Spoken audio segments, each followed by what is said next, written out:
Hello and welcome, ladies and gentlemen. Really excited to welcome you all to this webinar. Here we're going to talk about Tokyo to Paris. Has there been a change in India's approach and attitude to the Paralympics? As you all know, the Paralympics in Paris kickstart today, and I have three fascinating guests. I'll start with Boria Majumdar. He is in Paris, where the action is. As you know, he's the founder and editor-in-chief of Rev Sports, one of the few sports media companies that have sent more than four people to cover the games. They've done that for the Olympics, and obviously he's there with his whole crew to cover the Paralympics. We'll come to Boria. Then we have Krishnamurthy, the CEO of Satwa Consulting, one of the authorities and leading entities when it comes to impact consulting. And they do a lot of work around UN SDGs. They are collaborators.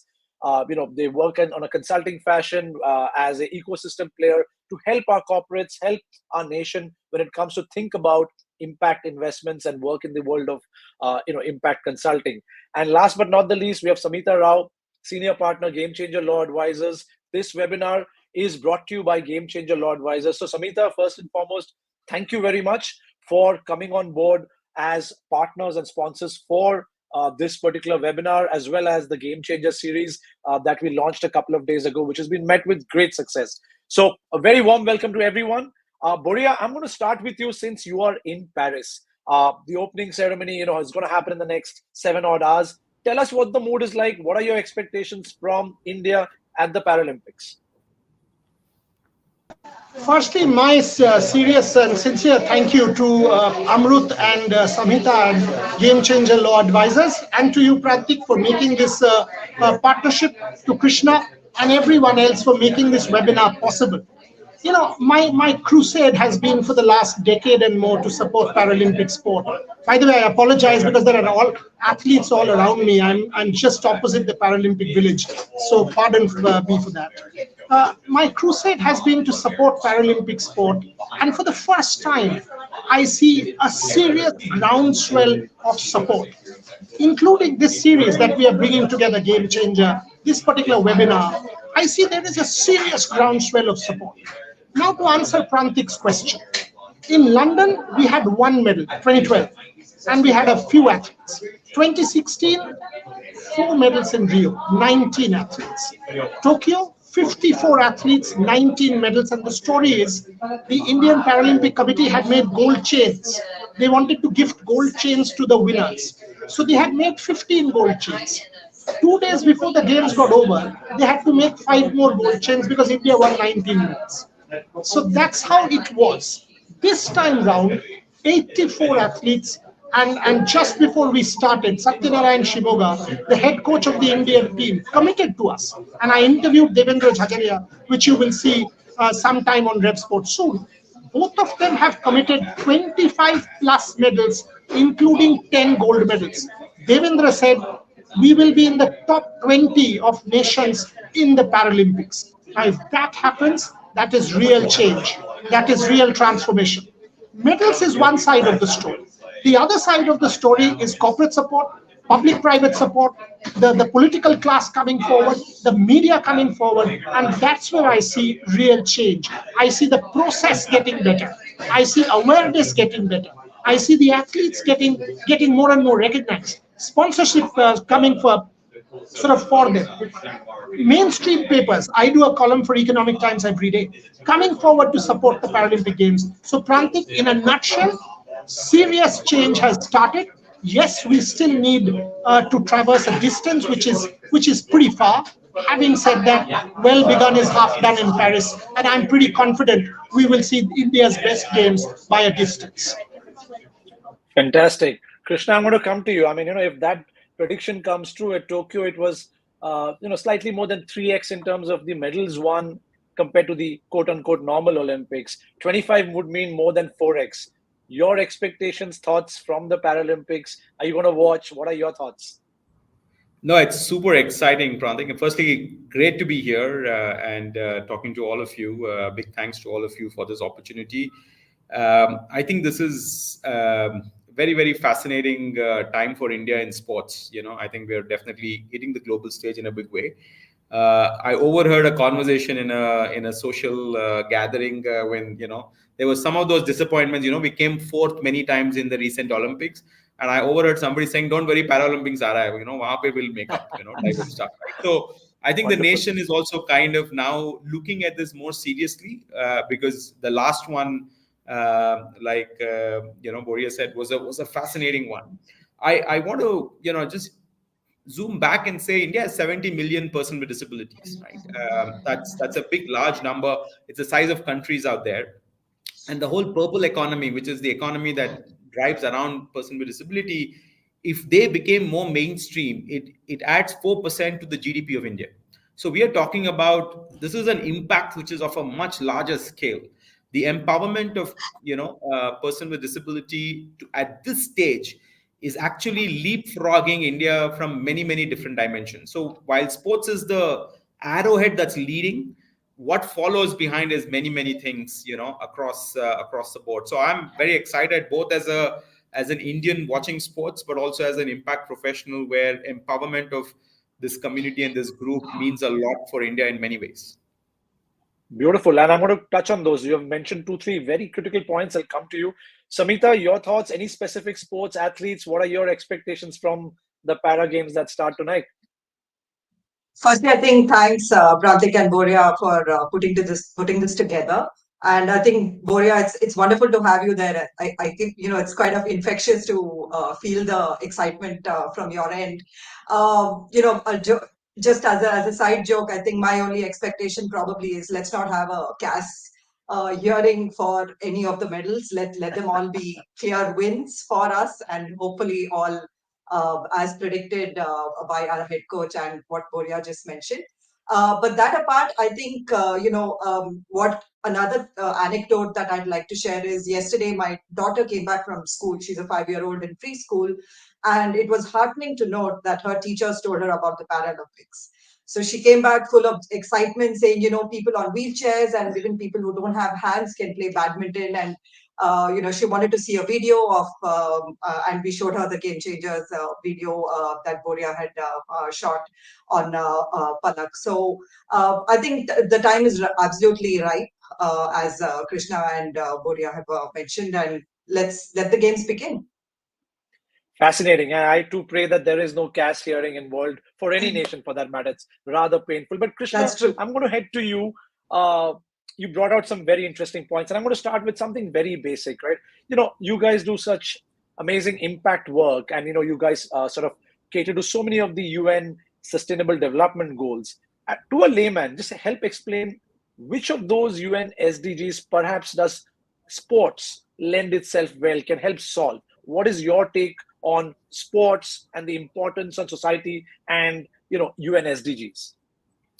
So I think sports is a fascinating tool for the SDGs, and it's been used so many times in so many different ways, and it's a very multi-dimensional tool for development, right? Sports definitely is very I mean, health is a direct benefit, right? We all know that sports has direct health benefits, so that's a given, and building that culture, at CII many years ago, we were part of the national committee for making India play, which we were trying to get 1 hour of sports every day for every kid in India. 300 million children playing 1 hour a day would just create a very strong health fitness ecosystem in India. But outside of that, it's also very useful. I heard one of the education non-profit leaders tell me many years ago that sports is great for even mathematics skills, because when it's watching cricket and the guy has to score 8 runs out of 4 balls, and the run rate is getting calculated, you're doing your ratios and calculations and stuff. So you also got your mind working, be it hockey, be it anything, you're looking, it's distance, it's about metrics, it's about so many other things.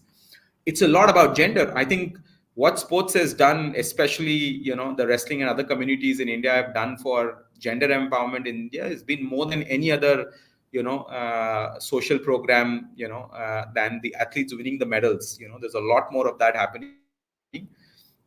It also has a very strong linkage to partnerships and integration. Today sports brings a lot of people on the same platform, right? I think there's the partnership SDG, which I think is a very important one, is also linked to how people come together, and that's another area where this has happened. And in many ways, I think we've seen the sports ecosystem in India grow. I've also had the chance to work with someone like Decathlon very, very closely. I think what Decathlon has done for sports ecosystem in India is just fascinating, both from an infrastructure, products, all of those perspective. So you look at it from societal lens, economic lens. When I grew up, I used to play badminton as a kid, and when I grew up in Bangalore, there were just 2 badminton courts in Bangalore. Today, I think there's at least about 1,000 badminton courts out there, thanks to the trickle down economy of how sports is doing, across. So health, gender empowerment, education, economic empowerment, all of those, I think are, outcomes or outputs of, how sports impact society. And I think it's a tool we should as a country continue to invest on. Beautifully put. Clearly, there are multiple SDG goals that, SDGs rather, that, sort of can be sort of, worked upon. Boria, I'm going to come to you. You're a historian of art. You obviously, like you said, this is your sort of personal crusade. Just take us through the last 2 decades. Clearly, all of you are seeing a lot of changes happening in terms of infrastructure, in terms of attitudes, in terms of Samhita's example of, what school teachers are teaching. But from your lens, in the last, in one of the videos you spoke about, Devendra Jhajaria and his journey from 2004 Athens, and clearly things have changed. But give us a historical lens. What has changed and what needs to change in terms of the multiple stakeholders that you always talk about, that need to sort of help India move ahead in the Paralympic movement? See, when I do my academic classes across the world, one question I always ask, even in conferences, how many of you know Murlikant Petkar? And this is a common refrain. I mean, I teach elite sort of, university students or corporate seminars. And the most frustrating thing is I don't see hands going up. Till Chandu Champion was made, people did not know Murlikant Petkar. Now some know because of Karthik Aryan. Not because of Murlikant Petkar, because it's a Bollywood movie. And Murlikant Petkar, 1965 war hero, 7 bullets. He still has 1 bullet lodged here, 87 years old. For 3 months in 1965, after the Pakistan war, did not even know was in coma. From there on, went on to win India's first Paralympic gold medal in 72. The question is, why haven't we celebrated it? Why? What's the point? And from there on to Devendra Jhajaria. The issue here is, and I will be critical here, it is our problem, the problem of the media. When we send reporters and teams to an India versus Zimbabwe cricket tour, India versus Sri Lanka cricket tour, you mean to say you don't have money to send somebody to the Paralympic Games? You mean to say it is less important? We will say TRPs.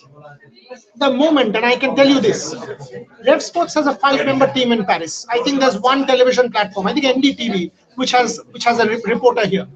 Otherwise, Indian media, who was there in real numbers during the Olympic Games, 50, 60, Prantik, you were here, you saw it. How many are here now? No one? Hardly anyone? You mean to say it's a budget issue? No, absolutely not. It's a generic issue, it's a process issue, it's an understanding issue, it's a problem issue. It's about who we are. It's about how we define ourselves. What do we want to tell the world about what we stand for? And I think that's where a sea change is needed. So when you say what has changed, how things have changed, and I can guarantee you, 9 p.m. celebrated television anchors who are not even bothered today about the Paralympic Games, let Thulasimati Murugesan win that gold medal. And I'm predicting Thulasimati Murugesan to win that gold in badminton. All of them in 2 hours will become Thulasimati Murugesan experts. And that is the issue. Today, they will do toxic national debates where secular India goes for a toss. For them, the Paralympics doesn't exist. It is about a waste of time and a waste of money. And the gold medal comes, the Prime Minister makes a call to the athlete, and all of them, waken up. They have enlightenment like Lord Buddha, and they will have this particular athlete on his or her show. That is a problem with India, and I hate this problem. That's where you have to disrupt. It is a process. When Devendra Jhajaria went to Athens in 2004, there was 1 person with him. You know who it was? It was his father. He told Devendra, अगर तुम gold जीतोगे तो बदलाव आएगा और अगर तुम नहीं जीतोगे तो कुछ नहीं बदलेगा. Devendra won gold. Next year, the Paralympic Committee of India was formed. Now, he is the president of the Paralympic Committee of India, 17, 20 years down the line. And he's telling me it will be the best ever games. I think if we win 25 medals, the media will be forced to take notice. The public will be forced to take notice. The consumer class will be forced to take notice. And all of a sudden, we will have a reawakening. We will see Paralympic sport getting mainstream. You tell me why a corporate giant will not have a Neeraj Chopra with a Sumit Attil for a corporate commercial. Why will Manu Bhaker and Avani Lekhara not be featured in a corporate commercial? It's no-brainer. It's a no-brainer. It's basic, simple logic. And that's where I think Paris is an incredible opportunity. And that's why I thank Samita, Game Changer Law Advisors, Krishna, you guys, people who are watching. Because for me, it is a crusade. But now I have partners. I think the process has started. A sleeping giant is finally getting ready to embrace that challenge. And that gives me hope. Well said, Boria. No, of course, clearly corporate India or corporates anywhere sort of always piggyback on success. Samita, your thoughts, in general, again, whether it's in Singapore where I live or in India, sports broadly is looked as a medium, for team building, employee engagement, community engagement. What are your thoughts, from your clientele or from the ecosystem you're part of? Do you sort of agree with Boria that everyone's waiting for that 25 medal campaign? Or amongst your clientele, big or small, you're seeing change in attitude, like, in Gayatri's school? What's the mood or sentiment in general when it comes to para sports amongst corporate India? See, I think, there definitely is a dichotomy, mainstream versus non-mainstream, right? And non-mainstream can include people with disabilities and a range of other minorities. But I do see that changing definitely from grassroots, because newer age schools definitely believe in education which is more holistic, right? And the range of topics they cover from for a child starting from age 3, 4, 5, it's immense. That's their impressionable age. They start learning it from then on. It starts becoming mainstream. So the future is in our children, and I think we're getting that part right. But in terms of clientele, and I personally have been in-house with a large MNC as well. I mean, I hate to say it, but I think Boria is right, that you will chase the money, even in terms of CSR spends, and I'm sure Krishna has his experiences as well. CSR is a mandatory spend, but people do think about how does it finally benefit the brand or the image. And for that, you have to chase the success stories. And you will then start sponsoring it on a year-on-year basis or contribute a year-on-year. But I think there has to be someone who kind of takes the leap of faith, and that may not always be a corporate, which we can discuss a little further when we discuss other sources of funding. All right, thanks for the dichotomy. I mean, obviously, it's sad that obviously the corporate India is only... Evidence of change. Evidence of change. 1,000 people Yes. concurrently watching us on Twitter at the moment. Right. I bet my bottom dollar, had it been 10 years back, 26 people would be watching, not 1,000. At this point in time, 998 people concurrently watching us on Twitter. We've already got some 7,000-8,000 views of this webinar of the last 18 minutes. If this is not real change, then I don't know what real change is. People have finally made it a people's movement. And that's when no power, no media, no politician, no corporate can sort of stay away from it anymore. No, that's a beautiful segue. Ultimately, Boria, rightfully you've been critical of the media. Samita, you had obviously concerns about corporate and the dichotomy. In any democratic setup, in any issue, the change begins with us. And, let's get to the grassroots movement that Samita, you sort of alluded to. Krishna, question to you. Obviously, you all track this, you all look at this. I mean, with the incredible success of a Sumit Until, a Krishna Nagar, a Manish Narwal, a Avni Lekhara that Boria spoke about, are you seeing changes in the grassroots community? Are more grassroots folks playing or watching Paralympic sports, post Tokyo and India's success? Is there a visible difference? So I think maybe 2 3 data points, Branding, I will kind of Sure. try and bring in here, right? One, um, there is today, I mean, and it's also, we are also going through a very interesting ecosystem or evolution in India. You look at also India's economy in the last 20 30 years. Wealth is getting created in the last 10 years. A lot more of wealth has suddenly started getting created. Hence, philanthropy has become big. CSR, the latest data is 30,000 crores almost, spent, last year. And overall philanthropy is in the range of 60 to 80,000 crores per annum, which is a serious amount of money. We are now being seen as an ecosystem to learn from, even from the global north, on how philanthropy can be strategic and things like that, right? So India is actually emerging, in a lot of these areas.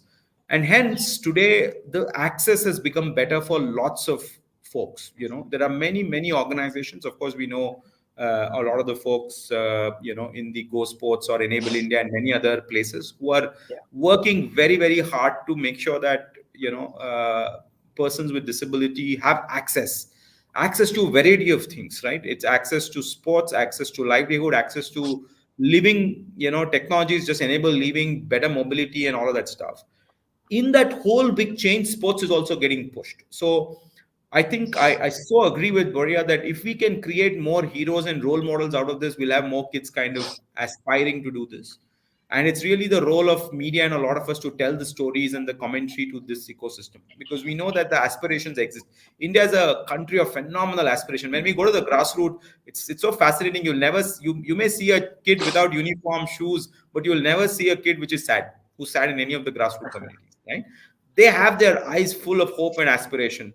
So telling the stories and making this happen when India is going through this wave, I think is the right time, and we are seeing that happen at the grassroots. I think there's a lot more hope, a lot more positivity. And also the other data point I think that Samina alluded to is that sports investment in India is growing. The last time we did a webinar on something similar, the number I was quoting was in 500 plus crores type of stuff. Now the number I have is roughly 1.24% of CSR in India spend has gone to sports, among so many other causes. Education gets a lion's share, health gets a lion's share, but to be in that 1.24% is close to 2,300 crores of new funding that has come in because of CSR into this. And this is growing year on year. In the last 2 years itself, the growth rate is about 60%, right? So more aspiration, more role modeling, more resources coming in, and there are champions. IndusInd for me has been a wonderful champion of, a lot of the work that happens in, in the para athlete world. From their website, I see now that latest data is that they have about 45 athletes they support. And I know the story in IndusInd because it was a passion about, like Boria said, it was his crusade. There is a crusader in IndusInd who actually took it up, and said, this is an area that I want to potentially support and build and, make it happen. So I think we've broken the ceiling, we've broken the ice. It's now up to us as an ecosystem to create momentum that goes not incrementally forward, but exponentially forward, right? And for that, I think we need to invest a lot, as an ecosystem, at an ecosystem level. Storytelling, more data, more access to people, who have been through this journey in those communities is what will create more change at the grassroots. And thankfully, India has a very strong grassroots ecosystem. The civil society of India is one of the strongest in the world. So anybody who wants to trickle down this to any part of the country today can use the NGO networks available and actually do it very effectively. And and that's a role hopefully Satwa can contribute to, as well. No, wonderful. I mean, very heartening to know the movement at the grassroots level. The Indus case study that you spoke about. Boria, you were critical of the media, but let's get to the hard question, right? It's a chicken and egg. How do we, make that quantum leap that Krishna spoke about? What is the role of the central state governments? We saw the impact of Odisha when it comes to, overall from a sports perspective, and especially the able-bodied Olympics.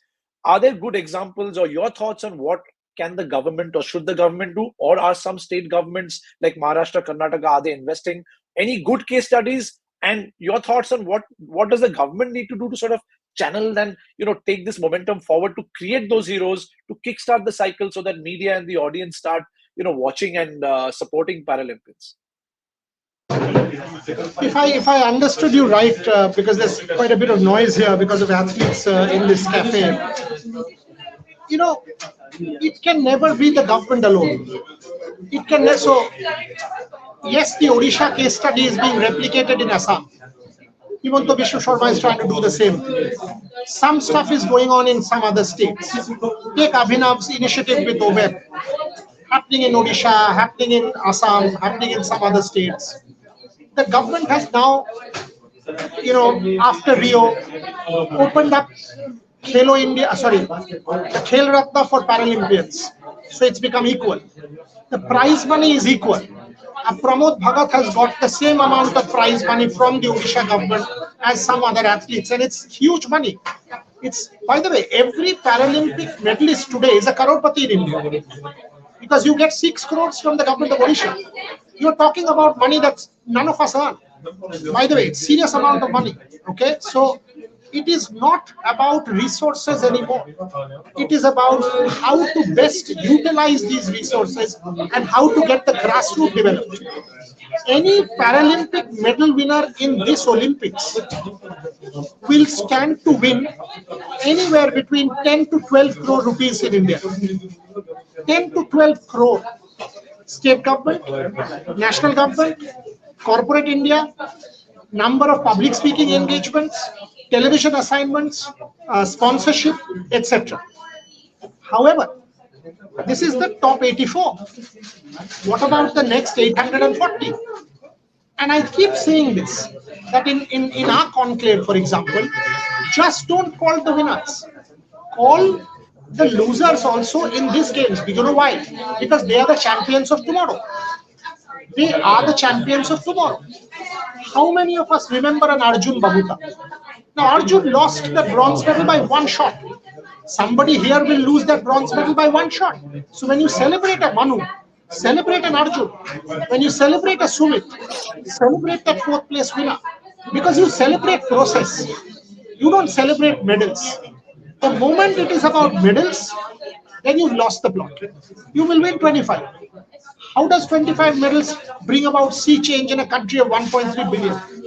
And you know where the media goes wrong, or rather the developed Anglo-Saxon West goes wrong. The CNN will interview me, or an X will interview me and say, hello, 1.3 billion people and 6 medals. And the moment you say that, out of the 1.3 billion, 1.29 billion does not even have basic access to sports facilities. So what is this 1.3 billion you're talking about? This is a sensationalist headline. X number of Indians not winning medals. Boss, the X number of Indians does not even come within the ambit of sport. It was not relevant to us. Sport was not even in the priority list till some time back. Now we have started to spend on elite athletes. Now sea change has started. It is a process. So I understand that for our existence, the media needs to be sensationalist. The political class needs to be seen to be sort of patronizing. But real initiatives like OVEP, like the Abhinav Bindra Foundation's work, OGQ, Go Sport, Meraki, real work has started. And I appreciate the kind of work that is going on. Even us, when we do our conclave, our endeavor has been gender equal. Our endeavor has been able-bodied and para-equal. And these are fundamental pillars that will define our society going forward, Pranti. So it's top-down and bottom-up. That's how it has to happen. Top-down is the political class. They are now involved. I can guarantee you, Prime Minister Modi will make calls to every medal winner. He will meet every athlete. There will be monetary rewards. There is money. But is the ordinary sport fan who supports a Rohit Sharma, is he involved in the Paralympic movement yet? And if he's not, think of the parade in Mumbai. When these guys go back to India, will there be 5,000 people at the airport to receive them after they win a gold medal? That's when real change happens. The way Vinesh Fogart was received, will a Sumit Until, after he creates a world record, will he be received in the same manner? It is easy to say, but it's difficult to implement. And I keep coming back to the point, Paris is an opportunity. make use of that opportunity. Tokyo was an opportunity. That's why Paris, you've gone to 84. Tell me why India should send 84. Why will you not send 440? Put 440 bodies there. You will win 100 medals. Put it there. Why should an Indian contingent be 117 at the Olympics? Why? Why not 600? You mean to say we can't send 600 athletes to an Olympic Games? You send 600, you will win 35 medals. I was having a chat with Mukesh Ambani at the India House during the Olympics. And Mukesh Bhai said to me, it's all very good, quick 7, 8, 10 medals. Tell me how we get from 6 to 60. If we have to host 2036, we have to get from 6 to 60. And by the way, all of us talk about 2036 Olympic bid. How many of us say that we will also host the Paralympics? How many of us say that by hosting the Paralympics, we will have sea change in our society? Our attitude towards women, our attitude towards disability, our attitudes towards becoming a more sensitive nation. How many of us say Paralympics will change India? Olympics, I understand. So basic sensibility has to be there. And when you talk about the Indian contingent, don't tell me it's the Indian Paralympic contingent. It is the Indian contingent. Do you call the Indian Olympic contingent the Indian Olympic contingent? You call them the Indian team. When you call the Virat Kohli team the Indian team, you must say the same for Harmanpreet Kaur's team. When you do the same for Neeraj Chopra by calling them the Indian team, call this team, the Sumit Antil team, the Indian team. Start now. Start small, then it will become a movement. Beautifully put, Boria, and Uh, very hard-hitting facts, especially in terms of the parity in terms of pay. Obviously, we hope all the 25 medal winners and more make that kind of money because they deserve it. Now, Samita, going to that point of start small, let's talk about the if there are, obviously Boria referred to the OGQs and the Go Sports Foundations and a few others, the Merakis, etc. But today, what is your viewpoint when it comes to corporate funding? What are the options available for financing today? When if another company watching this right now wants to get involved, just curious, your thoughts. What are the different avenues available for corporate India or the government? What are the different funding mechanisms or funding sources available that we can tap onto? sure. Sure. Just before I respond to that, Prantik, I think just wanted to add to what Boria mentioned about the Indian team, right, for both men's, women's, or differently abled. I was actually quite happy when I was searching for the names of some of the para athletes that Google's search actually does not show them as para or otherwise. It just says Indian athlete, and I thought that was actually quite a good correction. So if you search for Murli Kampedkar or Devendra Jajaria, it just says Indian athlete. And I think that is a good starting point. But coming back to the question on funding, right? Just to take a step back, I think when we talk about sports funding, one, obviously sponsorships, and two is CSR. But that's probably the only two avenues that most people think about when you say funding for sports, and you remember a few foundations that work with them. But I think just taking from what Krishna mentioned, right, in earlier in the podcast in this session, there is a huge amount of philanthropic money to be invested in India, which is available. Family foundations, high net worth individuals, ultra high net worth individuals, extremely untapped. And I think, just looking at a lot of the data that is available from publicly available sources, they are looking at investments avenues as a strategic investment.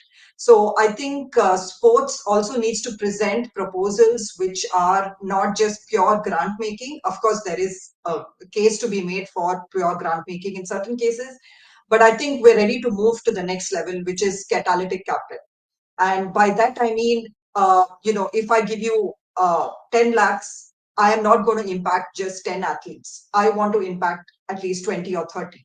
And how can I do that? There are different funding mechanisms now, which are like the kinds of blended finance, which is blending both philanthropic and private capital.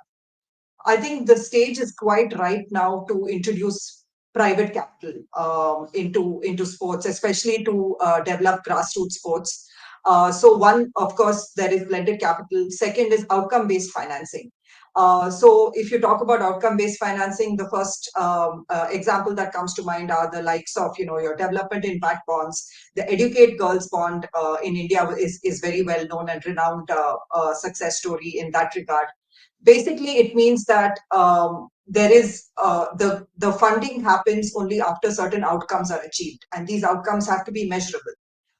So there is a sense of achievement after which the funding comes in. And I think I'll just spend about a minute about the social stock exchange, which is again making large waves in the social impact sector. We have about I think 10 listings now on the national stock exchange. And why this is important is the level of publicity that a stock exchange offers is immense, and it goes beyond just medals. It goes beyond once in 4 years. If you see an ad coming up on the TV or on your OTT platform when you're watching a live stream about a social enterprise that is listed on the NSE, immediately that kind of triggers more curiosity. What is it? How can I contribute? So this is a huge opportunity for raising capital for social enterprises. And I think the last one, which a lot of people don't focus on, are, I think the pure private capital, right? We don't have social impact incubators focused purely on sport.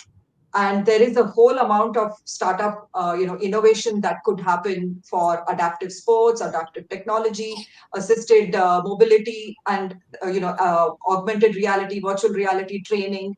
There is huge technology potential in this sector for which equity can come in. Traditional forms of funding can come in, because I think the disruption has to happen in a deliberate manner now. It has to happen at the ecosystem level, not at the level of just medals and then getting sponsors. No, Samita, thanks. I mean, this is something fascinating, and I'm certain a lot of our audiences, including me, I mean, not aware of these instruments that you're talking about. And I'm going to just double down on a couple of things that you just said before I move to Krishna for some data points. Tell us a bit more about, I've been reading about the whole SOCs and the social outcome contracts. What does that really mean? How does one participate? How do you measure the outcomes, right? And the other I find very interesting is, there is a moment I hear philanthropy or social enterprise, there is a lens in my head which says, oh, I'm doing charity, daan de rahe, right? Yeah. But you have Yeah. a beautiful point of private capital. Now, private capital, look at India, right? India's startup ecosystem is booming, IPOs happening all around the place. What's the is there a movement for change where what will it make attractive for VCs and private family capital to say, I'm investing, and whether it's outcome based or otherwise, are there mechanisms for me to make equivalent ROI that I might expect to make from a Tata or a Reliance stock or a Zomato, for example, or a private unlisted company that I invest in? So two questions. Just tell us a bit more about SOCs, and also the pathway for private capital where it's no more charity and philanthropy alone. Yeah, so I think I can probably answer both together. A social outcome contract is nothing but a reference to a range of funding opportunities.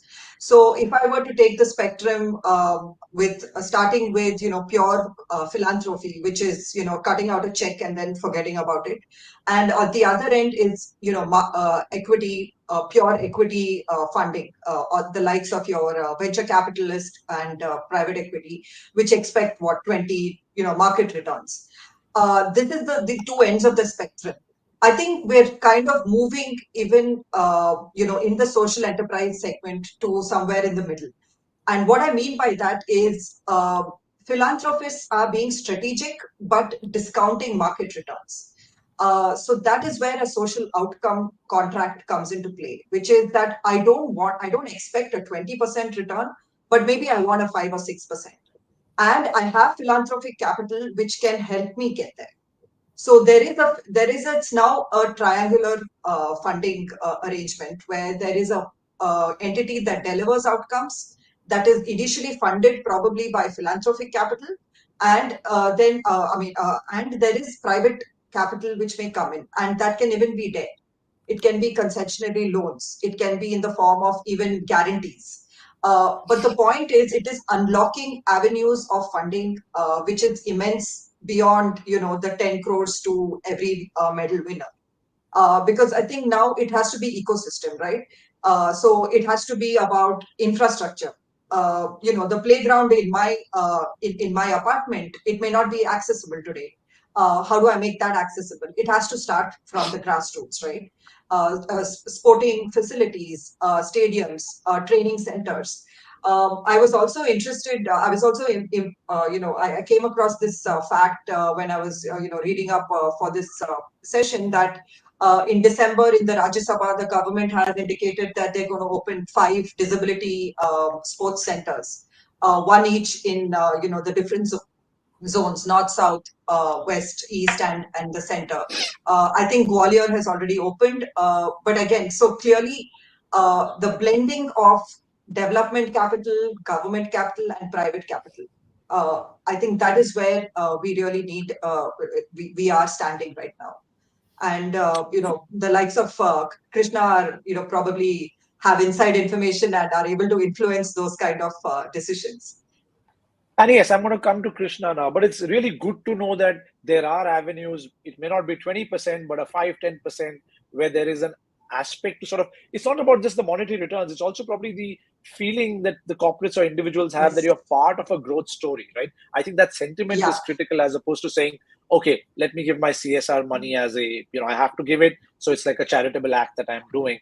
Krishna, I think Moria made a beautiful, he shared some fantastic facts about the parity element that's coming in.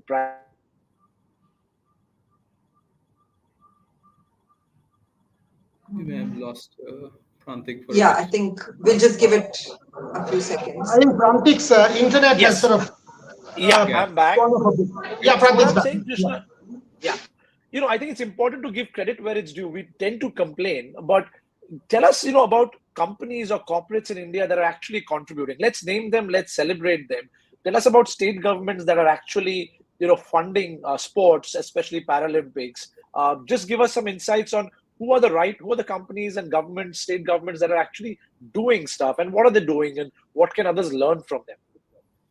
Absolutely, Prantik. I think today there is a lot of enthusiasm, and CSR, I think, has created that opportunity for the corporates to kind of come in and play a role like this, right? I think the law is a phenomenal opportunity, because sports and para sports kind of sits in the middle of many developmental issues. Inclusion is a big part of the CSR story, and I think the working with person with disability is something that many companies do. So today, overall, if I were to look at it from a sports perspective, Tata Steel, Reliance, Hindustan Zinc, Indusint, NMDC, Coal India, Gale. Very interestingly, a lot of the PSUs, kind of play a big role. So these are the top spenders in sports. And when it comes to inclusion, many of the BFSI and IT ecosystems, play a very huge role. Cognizant is a big supporter of inclusion, initiatives. Most of the, banking, financial services, and IT industries, you will see having a very strong, what they call the DEI initiative, which is the diversity, equality and inclusion. And that's a big opportunity for this ecosystem to kind of thrive. So I could get money from my CSR budget, but also potentially from my DEI budget, where I could support the in most of the last few decades, sportsmen have been supported by employment by lots of these companies, right? So they got employed. So DEI initiatives is a wonderful way to hire para athletes on your roles, give them it works for you, because you now have a much more diversified workforce.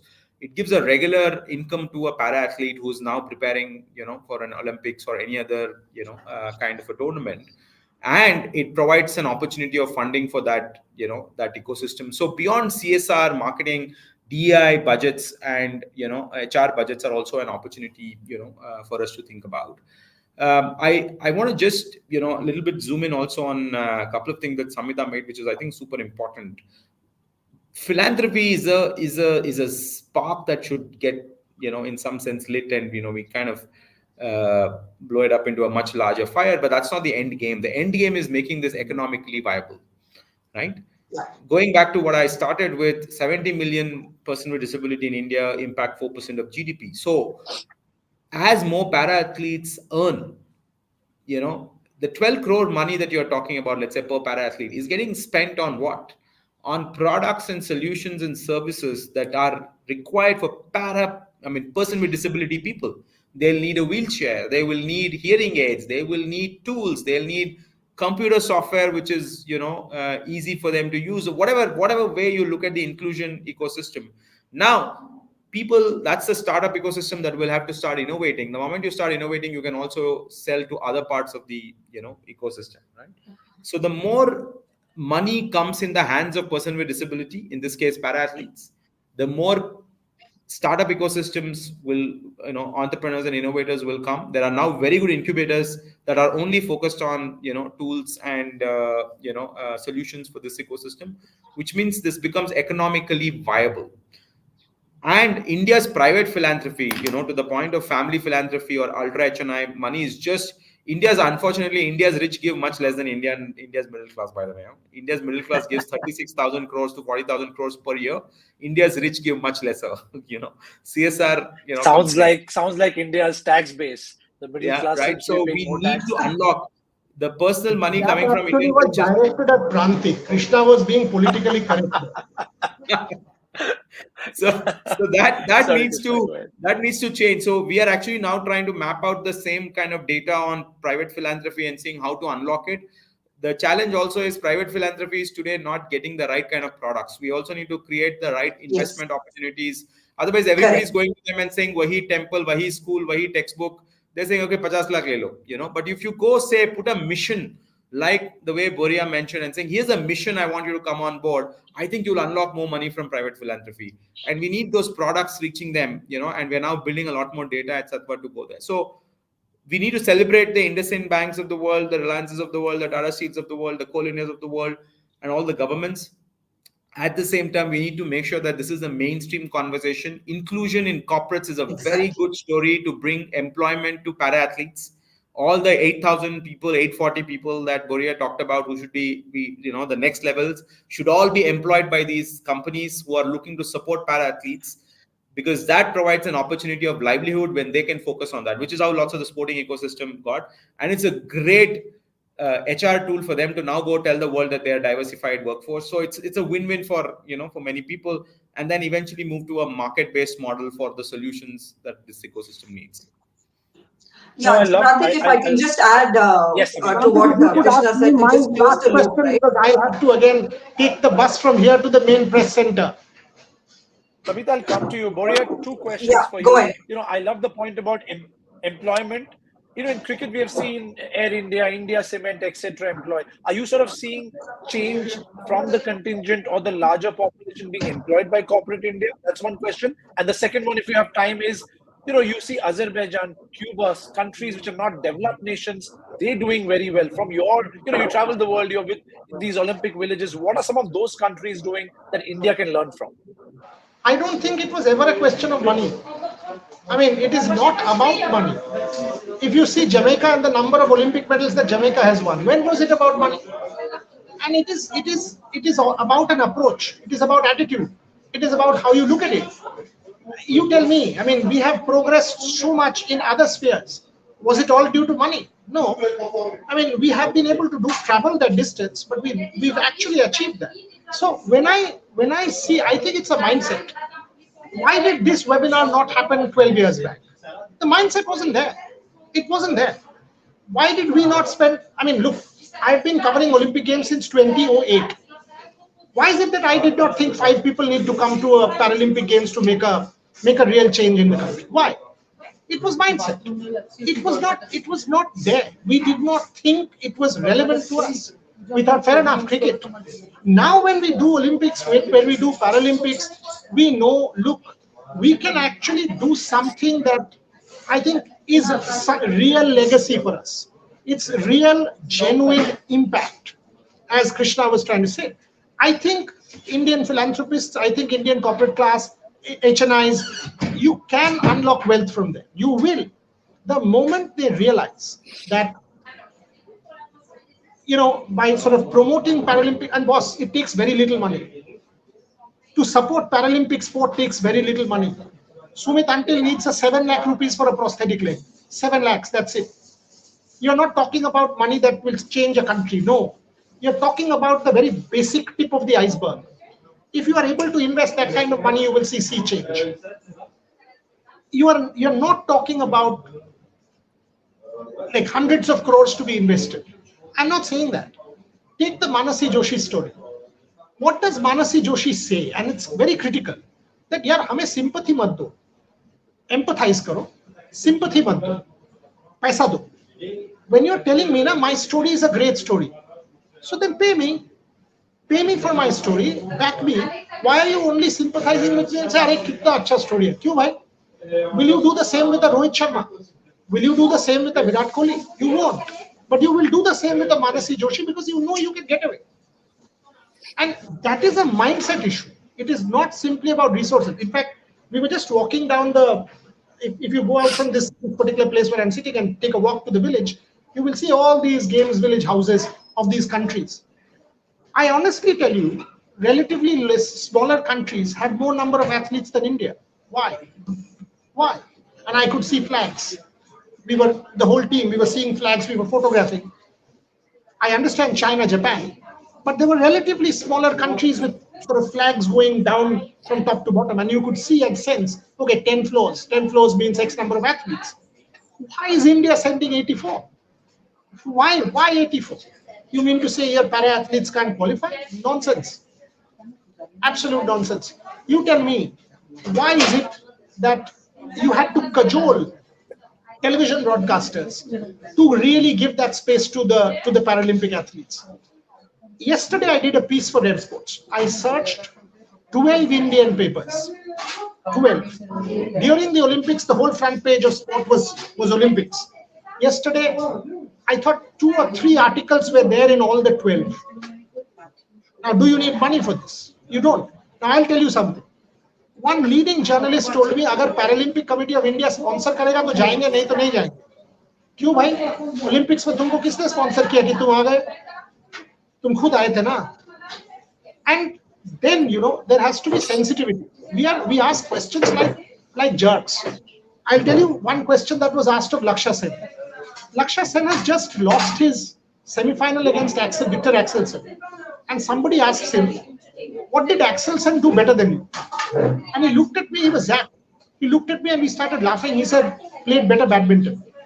I mean, for God's sake, PV Sindhu comes out, and the first question she was asked, and trust me, I'm not exaggerating, is आपने तो यहाँ हार गए, तो Los Angeles में gold मिल रहा है ना? अरे, she's just lost that match. यहाँ पे, in the Paralympic send-off ceremony, someone went to Avani Lekhara and said, "आप वही हो ना जिसको टोक्यो में गोल्ड मिला था? आप अगर वो हो तो मैं इंटरव्यू करूँगा, नहीं तो नहीं करूँगा." What do you mean? What do you mean? So it is a process issue. It is an attitude issue. It is about who we are. It is about sensitivity. If we get this right, trust me, we can be in the top 10, top 5 of the world in Paralympic sport. And Devendra makes this point nicely. When the Prime Minister talks about Viksit Bharat, what is Viksit Bharat? You want to be developed, right? Till 2047. What is Viksit Bharat? In the top 10 of the world, top 20 of the world, sport can get you there. Sport can get you there in the next 10 years. Why do you have to wait till 2047? Understand, unearth, go for it. If you are able to use sport as soft power and not simply soft power to change perception, sport as soft power to change society, I think fundamentals can change in India. And that is a crusade that Red Sports will lead. That is a crusade that Game Changer Law Advisors will be part of. As far as we are concerned, that is a crusade that Krishna will be part of, because that's a larger story we are talking about. It is not for medals, never was. It is not about records broken, never was. It is about societal change. It is about change in mindset. It is about who we are. Redefine the way we see our Paralympic athletes. Empathy, not sympathy. I'll take your leave if you allow me, Prantik. Absolutely, Boria. All the best. Enjoy the opening ceremony and cheer hard. We need to get back with that 25. we have another 5 odd minutes to go. And Samita, I know you had something to say. I think Boria made some brilliant points about sensitization, change in mindset, which holds true for the audience, but also needs to hold true for corporate India as well as investors and various categories of philanthropists as well. Uh, do make your point that you wanted to come back with earlier. My questions, Samita, also again is around the fact that you know in this whole investment game, or the corporate backing, etc. Where does what's the role of the legal framework, disability rights? To Krishna's point, from a nation policy perspective, what needs to happen to sort of enable or encourage corporate India or startup India to sort of hire and employ? Because I think that's a very good point, and it adds to Boreas Yeah. that look, let's not chase medals at a grassroots. Take those athletes, उनसे उनको खिलाओ, उनको chance दो, employ them.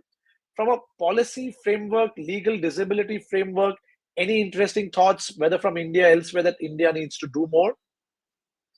Yeah, so I think a couple of thought points here. One is, the earlier point that I wanted to make is it's not a zero sum game.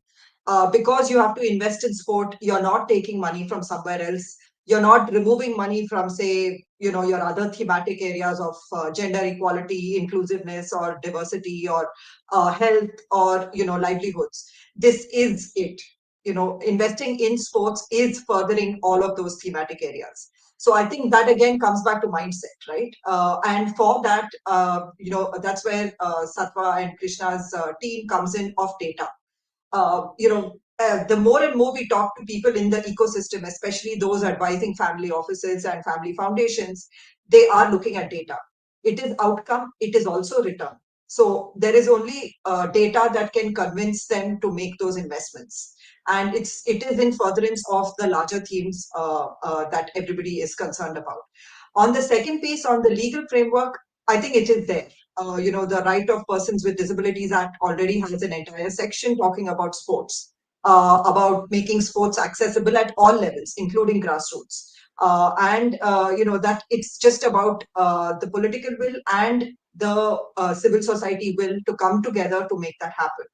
One interesting thought, and I'll stop after that, is the European Union is actually way ahead. There is actually a directive on dual carriers for athletes that they've had since the early 2010. For a decade, they've been focusing on how can athletes, including elite athletes, continue a successful employment after their athletic careers are over. So there is a leaf to be drawn out of that, and I'll just pause there. I know you want to have closing thoughts from Krishna as well. No, that's that. And on that specific point, Krishna, I was reading about, I mean, European Union, obviously developed, part of the world. That's a great initiative. I mean, even close to Singapore and Philippines, a particular senator has sort of started this movement around the whole public-private co-investment of partnership. Your thoughts on, are we seeing public-private partnerships? We have seen that help in infrastructure development in India. PPP projects to sort of incentivize and drive this, and especially to push the ultra HNIs to invest more? I think it's a huge opportunity, Prantik. The framework exists in India. We've seen that happen in many other sectors. In Karnataka, close to home, there's some really good initiatives where the innovation ecosystem, the government, the CSR ecosystem, private philanthropy, they all come together on mission mode. We've seen it in health, we've seen it in education, we've seen it in urban infrastructure type of areas. I think we need to find a platform for someone to take the initiative and define a product or an initiative where everybody can be brought together. So the framework exists, intent exists, but we need a leader in this space to actually leverage that ecosystem, and kind of make that. So I think it's a call out for people like Go Sports and others to say, hey, I think get going on that, and there's definitely an opportunity, no question about it. Infrastructure to funding to even bringing in a lot of other soft support, that is required for athletes. I think is possible if the state, can be used as a platform. Fascinating. We're at the fag end of this hour. It just went by so quickly. My sort of the key sentiments, there are so many points to capture, which I'm sure many of us might share over LinkedIn in the coming days. But to me, clearly, again, going back to the topic, this definitely seems to be change in approach and attitude as far as I'm concerned. Whether it's media, good to see a young entity like Rev Sports taking a lead. Hopefully, the larger houses will. Krishna, thank you for sort of educating us about the fact that state governments, central budgets have increased, PSUs and private sectors have sort of, started supporting more. Clearly, more to be done when it comes to investment products or supporting grassroots level athletes. I think the data points. I think the most heartening was that there is the grassroots opportunity. I mean, the grassroots population in India, the movement, civic movement that you talked about, that's so strong. I think that's probably the cornerstone or the most important thing for me from this. Samita, you spoke about SOCs. You spoke about the point that there's an opportunity to make profit, even though it's limited profit. And so, there's an opportunity beyond just charitable acts. So I think clearly when it comes to the different stakeholders, there is change happening. Hopefully, as Moria alluded, if we do get 25, and for me, even if we don't get 25, we end up with 15. Hopefully, the process continues and we sort of build towards LA 2028, Brisbane 2032, and hopefully, if India does host Olympics and Paralympics in 2036, that gives us enough time to sort of amp up the ammunition across the board. As we end this, I just have two thoughts. The opening ceremony probably is going to be now. The next 2 weeks, 12 days. Hopefully, all of us watching this, the thousands that are watching this, hopefully we'll all watch, support, and cheer, not just for the medals, but also for the great work. You also got to appreciate whether it's the Olympians or Paralympians, despite all odds in our country, in their society, their lives, they've sort of made it to that level. This is the best of the best competing right at the top. As Krishna, you said, it's elite. Insane at a percentage level, right? So let's continue to watch. The eyeballs matter. 170 million apparently from India watch the Olympics. Usually 20 to 25% of them watch the Paralympics. I'm hoping with OTT and mobile, that number is going to be larger because again, eyeballs do matter both sentimentally as well as from an economic lens, because the more of us that watch and read and support and cheer, that will give more data points to corporate India and the government to sort of celebrate. At the end, I want to thank Krishnamurthy, CEO Sattva Consulting, for the great work that you're doing. Thank you for coming on the show. Samita Rao, thank you for joining us. Also, Game Changer Law Advisors, Samita, Amrut, Mahit, Saket, and everyone else. Thanks for supporting this movement. And for everyone else watching, thank you. Have a good evening. Do enjoy the opening ceremony. See you guys. Thank you.